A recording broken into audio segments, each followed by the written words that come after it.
What's good, everybody? Logan Stern here, and in today's video I'd like to talk about my 12 favorite exercises for putting on overall strength and size. So all these exercises, I think they're great for building overall mass and building real life strength that you can use in the real world. And I recommend all these exercises. And any program I make, for beginner programs, I have the first 11, and for intermediate programs I make, I have all 12 of these because all of these are great exercises. So I have the exercises split off into two different categories. The first 7 are going to be compound movements. So what are compound movements? So compound movements are exercises that involve multiple joints being used. So for example, in overhead press, you're using your shoulder joint and also your elbow joints. So that's going to be a compound movement. And typically with compound movements, multiple muscles are going to be worked. So in an overhead press, you're primarily using your shoulder, but at the same time, you're also using like your triceps. And with any compound movement, you're going to be using a lot of stabilizer muscles, which are basically supporting muscle groups in the movement. But primarily, it's going to be focused on like one muscle, but there's going to be secondary muscles being used, right? Now, the second kind of exercises that I'm going to be talking about are isolation exercises. So an isolation exercise it's in the word basically. It's an exercise that usually isolates one muscle group. So for example, a curl. You're just curling upwards using your elbow joint. That would be an isolation exercise. You're just primarily isolating your bicep. Now you might be using your forearms and your shoulders to like support the weight obviously, but primarily you're working one muscle. That's your target. So the thing about all of these exercises is that they're all great exercises, right? And any program I make, it's gonna pretty much have all these exercises. Well, I guess when I make programs for beginners, I don't have the last one usually, but for intermediates, they're gonna have all these exercises because these are the best exercises you need to do. I see a lot of people go into the gym and they just don't know what to do. You know, you get there, you're like, oh, look at all these different kinds of people. There's this jack dude lifting these big weights. At the same time, there's like people doing all these machines and you're just like, well, what the hell do I do? I don't know what to do. So that's why I'm making this video. I want to just show y'all the 12 exercises that you should have in your workouts and that you should be primarily focusing on so that you can build muscle and strength in the most efficient and safe way possible. And the thing about all of these exercises is that I highly recommend all of them, right? Now, the first 7, which are the compound movements, I think they're a bit more important than the isolation exercises. However, I do think you should do the other movements I do talk about because they're also great for making gains. If you choose not to do like one of these exercises or you choose not to do the isolation exercises, you're missing out on some easy gains, right? I'm going to be talking about how to implement them in your programs and how to use them so you can build a balanced physique, prevent muscle imbalances, and improve like your body longevity, while also building the best possible balanced physique. And also too, these don't need to be the only exercises, but these should be what you primarily focus on. So without further ado, let's get into it.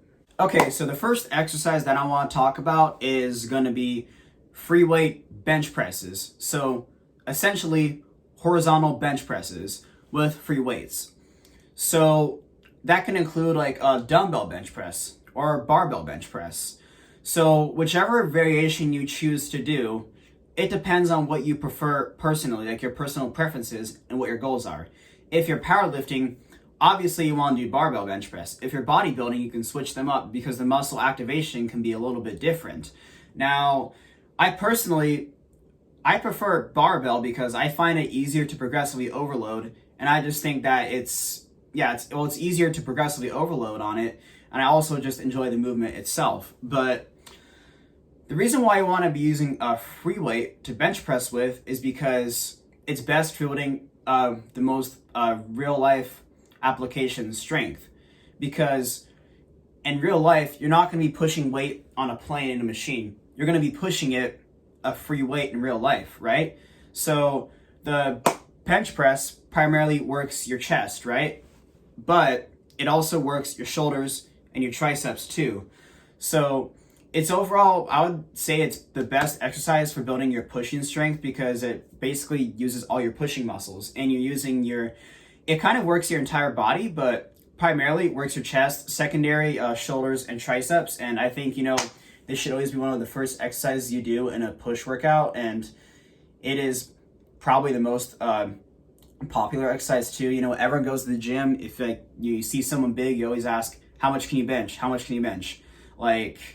It's one of the most well-known exercises, but it's also one of the best. So definitely have free weight bench presses in your program. So the second exercise that I like to talk about for building overall strength and size and a balanced physique is going to be incline bench presses. So essentially like bench presses like I just talked about, but like at an incline angle. So I can't really show it too much here, but instead of like pressing flat out, you're going like at an angle. So the reason why you want to have this one in your program is because it's what develops an overall balanced chest, right? It's how you avoid the man boob look. Like you think about it this way, you look at like sculptures or statues of like Greek gods or warriors, like obviously they're shredded, but also like they have usually just like really like defined pecs.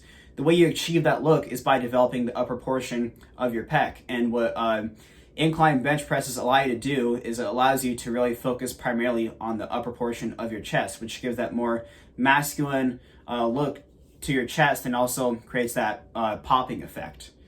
And with these you can do different variations. I like free weights more, but you can use machines for this too because it's not really like, you're probably not going to be trying to build your strength up as much on this exercise. But some variations you can do of this are incline dumbbell bench. You can do incline barbell bench. You can do a machine incline bench. You could do it with like whatever. But yeah, definitely have these in your program because I think these are great for developing your pecs overall. Like this is great for developing your upper chest, and you definitely should have it in your program. So the third exercise that I like to talk about for building your overall strength and size is going to be free weight rows. So that's going to include barbell rows and dumbbell rows basically, and with like different kinds of grips and bars, whatever. With free weight rows, you're going to be using, you're basically going to be working your entire back. So you're primarily going to be working like I would say your mid back and lower lats, but you're going to be like working your traps, your lats, your lower back even, but you're also going to be like working your rear delts and your biceps as secondary muscles. So with free weight rows, you're going to be working your back primarily, and secondary muscles will be biceps and rear delts. So my favorite personally is I like barbell rows. I do Pendlay rows off the ground. They're all like do barbell rows off a rack. I just really like my muscle connection I get with that and how easy it is to progressively overload. I think that dumbbells are good for working like your traps a bit more at like different angles. But so the reason why you want to have these in your program is because these are very important for overall building your physique and size and creating the illusion that you're bigger, right? Because in my opinion, I think that back is the most important muscle for overall looking bigger, because think about it from this way. You're looking at someone from the front, when they're wider, the back is what creates that V taper look. When you look at someone from the side, it's what adds like the thickness from the back. So I think that back is really often neglected a lot when it really should not be. It should be, in my opinion, I think that people should be training their posterior chain more than like the muscles in the front, right? Because it's what overall creates the look that you're bigger. On top of that, it's also important for maintaining like good posture and shoulder health. So a lot of like gym bros or people that go to the gym will train their chest too much, and as a result, they'll get more like slumped over posture, when really you need to have a balance. That way you can have proper posture, and so you can basically prevent any injuries or shoulder problems down the road. It's also you're gonna be surprised when you get your back stronger, your other lifts like your bench press are gonna go up, because a back is the foundation, everything you do. So I think that, you need to really focus on working your back because, like I said, it creates that V-taper look, maintains proper posture and shoulder health, and also it's what makes you look bigger overall. But yeah, guys, keep your rows in the program. Yeah. So the fourth kind of exercise that I would like to talk about are going to be vertical pulls. Essentially, like vertical pull downs. So that can include like lat pull downs, pull ups, chin ups, lat pull downs with like different grips, like this. You can't really see, but like a neutral grip or like supinated wrists. You can do all kinds of different variations of this. Now, the reason why you want to keep these in your program is, again, because it develops your back, which is what builds that wide-looking physique. It builds that V-taper. These especially work the lats. So these work your entire back. These are going to work your lats, your mid-back, and your traps too. But I would say that you're also going to be working your biceps and your rear delts too. Primarily your back though, and I think that these are very important in your program. And I think that with any kind of training program, you should have more pulling volume than pushing volume. Essentially, you have more volume with pulling exercises than pushing exercises because most people often have overdeveloped pushing muscles used in pushing because most daily activity consists of more pushing motions. So I do think that you should definitely make these staple in your program. And my personal favorite variation is, I would just say lat pull downs, like with a mid grip. The reason I like this is because I get a great mind muscle connection, right? And I find that it's easier to progressively overload again. I also like doing it with a supinated grip inwards because I find that it really isolates my, well, it doesn't isolate, but it really works my lower trap more, like my mid back. So I really like that variation too. But another thing I want to talk about with pull downs is that it has great carryover strength to pull ups. Like my first, I did pull ups when I first began training. Like I could do a few and I stopped doing them altogether for a few years and just really focused on getting stronger at rows and pull downs. And then like a few years later, I just tested how many pull ups I could do. I literally did like 20. I'm like, what the hell? Although I don't even do this exercise and I can do like a good amount. That's because strength is strength, and that lat pull downs are a great exercise for building real life applicable strength. So definitely keep either pull ups or pull downs in your program because vertical pulls are essential for developing that V shape in your back and for building real life strength. The next kind of exercise that I like to talk about is going to be free weight overhead presses. So essentially overhead pressing motions where you're pushing a weight above your head with a free weight. So this can include like dumbbells or barbells. You could do standing barbell, you could do seated barbell, you could do standing dumbbell, you could do seated dumbbell, whichever one you like the most. So the reason why these are important is because these are what primarily build your shoulders, right? They essentially work your entire shoulder. Primarily, like I would say your side delt and your front deltoid a little more than your rear delt, but it overall builds the capped look that you'll get in your shoulder. And on top of that, it's also a supporting muscle in your bench press and any other pushing movement you do. So having good shoulder health and strength is very important. In my opinion, overhead press is great for developing proper shoulder health and like real life strength because you're often going to find yourself putting objects above your head in real life, and overhead press builds this kind of strength. So the reason why you want to do free weight is because, again, you're working your stabilizers more, right? Especially in your shoulder. Your body has like a ton of like small stabilizer supporting muscles that are used in supporting weights. That's why when a beginner starts weight training, they're often really shaky. It's because their stabilizers have not developed yet. But they find as they start training heavier and heavier, the movements become more like, they can move the weight in a more controlled manner and it doesn't feel like awkward and shaky. It's just because it has not developed yet. And I think that doing a free weight overhead press is great for developing your shoulders and these stabilizer muscles.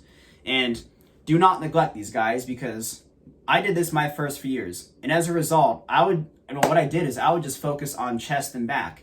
As a result, I now have a much more torso dominant physique like my shoulders are small compared to the rest of my body. And this is because I neglected it. So I think, you should definitely focus on your overhead press just as much as your bench press, because it's good for building balanced physique and strength, and also preventing shoulder injuries and maintaining good shoulder health. The next movement that I'd like to talk about is going to be free weight squats. So this is going to include your high bar back squats, your low bar back squats, your front squats, or you could do goblet squats. Any motion where you're squatting a weight down to about parallel or a little bit lower based on your goals. If you're powerlifting, you obviously need to hit competition depth. If not, I recommend just going to parallel or maybe a little bit lower. But the reason why I want to have these is because these are the best exercise for developing your quads and your legs overall. They work your entire legs. They work your glutes, your quads, your hamstrings, and they also work your core a lot too. But these are an excellent exercise for building your overall strength and adding a lot of mass to your legs. In my opinion, I think that these are essential in any a workout program where you're trying to build leg strength. But I think that this also is another very realistic movement, because in the real world, you're often bending over or squatting down to pick weights up. And when you train squats, you're making the movement more safe for you and you're preventing injury. So I think that squats are an excellent exercise for building your legs. They're the most important one for building your legs, and that you definitely need to be having them in your program. The thing I love about squats is that when you use a free weight squat, you'll be surprised how easy it is to push yourself once you learn the movement. Let's say you're halfway through a set, because you're also going to find that your conditioning matters a lot with squats. You do a set of 10, you feel tired, you're running out of breath. But you'll be surprised, with squats, you can sometimes literally bust out 10 more reps. It's very easy to train close to failure or to failure on this exercise. It's very easy to push yourself, and because it's using your legs, which are a muscle group that are going to progress faster, they're a larger muscle group, you're going to be able to use more weight and thus progressively overload easier. So I think that these are a phenomenal exercise, and that you need to absolutely have them in your program. Have some sort of free weight squat variation. Again, it can be a front squat, a back squat, high bar or low bar back squat. It can be a safety bar squat, goblet squat. Whatever you like, have some sort of free weight variation squat in your program. The last compound movement that I want to talk about is going to be, I would say, is the most badass exercise of all time. And I would say it's the most functional exercise of all time too. It's going to be deadlifts. So essentially, you're picking up weight off the ground to lockout. How is picking a weight up off the ground not functional? Can you explain that to me? How? You're basically picking something up off the ground. You do that in real life all the time, and deadlifts are great for this. And what deadlifts work is they work your entire body, but they primarily work your posterior chain, right? So they're going to work your hamstrings, your glutes, your lower back, your mid back, your entire back kind of, but I would say primarily your lower back and your glutes and hamstrings and your abs too. So deadlifts are great. Do some sort of variation. You can do a conventional sumo or trap bar, and it really depends on your leverages and what you prefer. I just like doing a conventional and sumo, switching between the two. I'll do training cycles where I switch between sumo and conventional. I find it's good for building strength with either. I find they both have good carryover strength to the other one. I do some stiff-legged deadlifts sometimes, but you can also use a trap bar if you want. Have some sort of deadlift variation in your program, because it is awesome for building your back up too. You're building your back again, given that wider, thicker look, and it's the most functional movement. It's very easy to progressively overload. Usually deadlifts are people's strongest lifts. You're going to be able to progress faster in weight on your deadlift than most of your other lifts. And on top of that, it's also an easy exercise to push yourself with too, right? With deadlifts, you'll find that you're halfway through a set and you're feeling exhausted. The thing though with deadlifts is you're not really actually going to failure until you're almost passing out. Okay, really be careful with that, but I'm kidding. When I go for a max on deadlift, I'll start seeing stars. My vision gets all blurry when I'm at the top of the lift, because you can really go very, very hard on deadlifts. You can go like very close to failure or to failure, like physical failure of your entire body. So I think that deadlifts are great for building strength, that you should absolutely have these in your program, or you're missing out on a lot of functional strength and great size gains.